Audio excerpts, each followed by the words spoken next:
कल जब अरविंद केजरीवाल कह रहे थे कि दिल्ली में आंधी चल रही है, दिल्ली में आंधी चल रही थी, वो आंधी थी विनाश,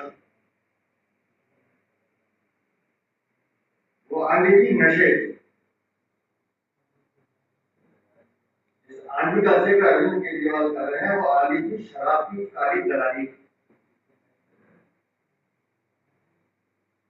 वो आंधी थी भ्रष्टाचार।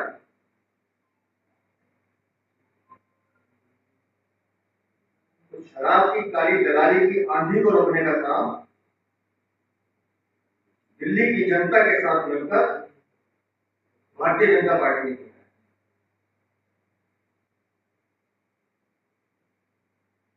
जिन शब्दों का उपयोग उन्होंने माननीय प्रधानमंत्री जी के लिए किया है, केजरीवाल जी को ये समझना पड़ेगा कि आसमान में जितना भी आप डूबोगे पलट कर धूप आपके ऊपर ही आएगी।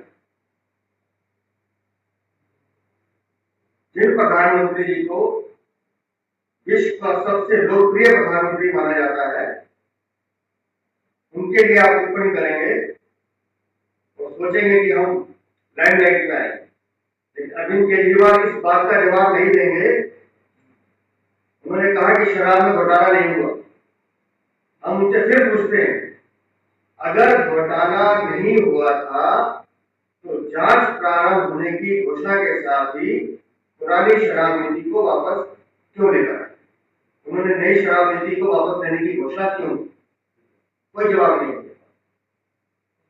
उनके पास। इस बात का भी जवाब नहीं है कि कमीशन को 2% से बढ़ाकर 12% क्यों किया? इस बात का जवाब नहीं देंगे। इधर उधर की बातें करेंगे, मुद्दे की बात नहीं करेंगे। जिस शिक्षा मंत्री और स्वास्थ्य मंत्री की बात वो कर रहे हैं, उन दोनों के घोटाले के मास्टरमाइंड सेम अरविंद केजरीवाल है। ये बात मैं निश्चित रूप से कह रहा हूं कि इन पूरे घोटालों के सूत्रधार स्वयं अरविंद केजरीवाल है और वो अपना दामन बचा नहीं सकते। जिस मुख्यमंत्री पद को वो चला रहे हैं, उनकी मंत्री परिषद के जो फैसले हैं उसकी जिम्मेवारी अरविंद केजरीवाल की है, वो उन फैसलों से बच नहीं सकते। कल वो छाती ठोक के कह रहे थे शराब में कोई घोटाला नहीं हुआ, तो थोड़ा सा पुरानी याद कर लेना चाहिए। यही अरविंद केजरीवाल कागज की बातें थी। मैंने जितेंद्र तोमर के सारे कागज चेक किए हैं, उसकी सारी डिग्रियां दी हैं, इसमें कोई घोटाला नहीं है। कहाँ है जितेंद्र तोमर? आए वो मंत्री, उनकी तो बधाई भी चली गई। संदीप सिंह का जब राशन कार्ड कांड हुआ उस समय भी अरविंद केजरीवाल उनकी वकालत के लिए आए। कहाँ है संदीप सिंह? असीम अहमद खान जब भ्रष्टाचार में पकड़े गए उस समय अरविंद केजरीवाल के मुंह में दही क्यों जम गई? जिस मुख्यमंत्री के 6 मंत्री पिछले 8 साल में इस्तीफा देके गए हो, भ्रष्टाचार के कारण हुए हो, ऐसे मुख्यमंत्री को कोई नैतिक अधिकार है कुछ बताने का? आप विकास की बात कर रहे हैं। कोविड काल में जब उस बीमारी ने पूरे देश को घेर लिया था, दिल्ली को घेर लिया था, उस समय अस्पतालों की हालत क्या थी, कहां भागे थे अरविंद केजरीवाल के स्वास्थ्य मंत्री, हम सबको पता है।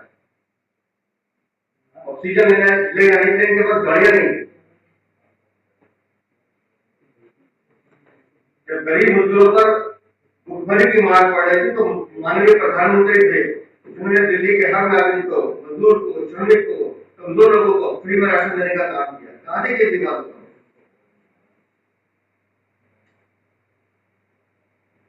विकास की बात कर रहे हैं। दिल्ली की कल्पना नहीं सोच सकते आप। अगर केंद्र सरकार के कार्य माननीय मोदी जी बताएंगे आपको,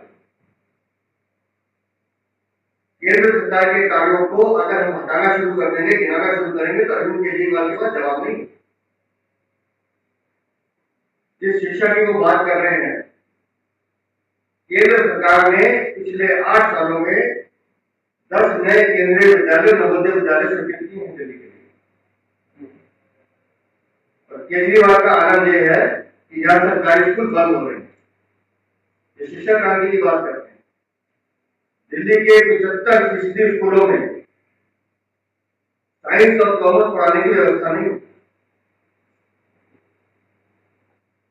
और जो धरने प्रदर्शन आप लगातार देख रहे हैं, दिल्ली के 12 कॉलेज हैं, शिक्षकों को, कर्मचारियों को वेतन नहीं मिल रहा, जो दिल्ली सरकार के अंदर ले पाते हैं। ये शिक्षा की बात कर रहे हैं। उन्होंने इमरजेंसी का जिक्र किया। अरविंद केजरीवाल को इमरजेंसी शब्द का अर्थ ही नहीं पता, उनको नहीं मालूम आपातकाल में लोगों ने कैसी पीड़ा सही है। मैं उनसे निवेदन करूंगा, भारतीय जनसंघ, भारतीय जनता पार्टी के ऐसे पुराने कार्यकर्ता आज भी हैं जिनका हम 25 जून को बुला के सम्मान करते हैं, जिन्होंने 19 महीने जेल में काटे हैं, जिन्होंने यात्राएं सही हैं। आपको क्या मालूम क्या क्या होता है? आप इमरजेंसी की तुलना कर रहे हो। अपने घोटालेबाज मंत्रियों को बचाने के लिए उनकी तुलना शहीद आकर से करते हो।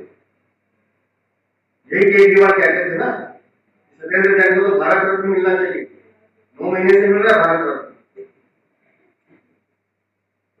मनीष सिसोदिया अंदर गए तो हमने मंत्री बनाया कि काम सफर ना हो। 9 महीने से सत्येंद्र जैन जेल में बैठे थे, तब आपका काम सफर नहीं हो रहा था। और इस्तीफे में भी घोटाला किया, मुझे भी जानकारी मिली है, इस्तीफे भी शायद रिजेक्ट हो गए। एक पे तिथि नहीं है और एक इस्तीफा 27 तारीख का 28 को दिया गया है। और उसमें भी खेल देखिए इनका, इस्तीफे आ गए, घोषणा कर दी राजकुमार आनंद और कैलाश गहलोत ये विभाग संभालेंगे। अभी उन बेचारों ने विभागों के नाम भी नहीं पड़े थे, 2 नए मंत्री हो बताइए क्या देखेंगे। अरे भाई, तुम्हें 2 नए मंत्री बनाने थे तो सारी वो एक्सरसाइज करने की जरूरत क्या थी? उनको भी आराम करने देते। तो अरविंद केजरीवाल धोखा देने की राजनीति, झूठ बोलने की राजनीति, परेड की राजनीति और दिल्ली को विनाश में झोंकने की राजनीति कर रहे हैं। भारतीय जनता पार्टी उनको मुंहतोड़ जवाब देगी। घोटाले को लेकर रुकेगी नहीं। हम घर घर जाएंगे, गली गली जाएंगे, तो शाम होते होते अरविंद केजरीवाल भी कहने लगे कि हम भी जाएंगे। तो मुझे खुशी है उन्होंने कहा वो जाएंगे, पर वो जाएंगे तो उन्हें बताना पड़ेगा कि शराब नीति वापस क्यों ली। उन्हें बताना पड़ेगा कि इस दलाली का पैसा किसने खाया। उन्हें जनता को बताना पड़ेगा। लोग पूछेंगे उनका बेमान करेंगे कि कमीशन 2% से 12% क्यों की।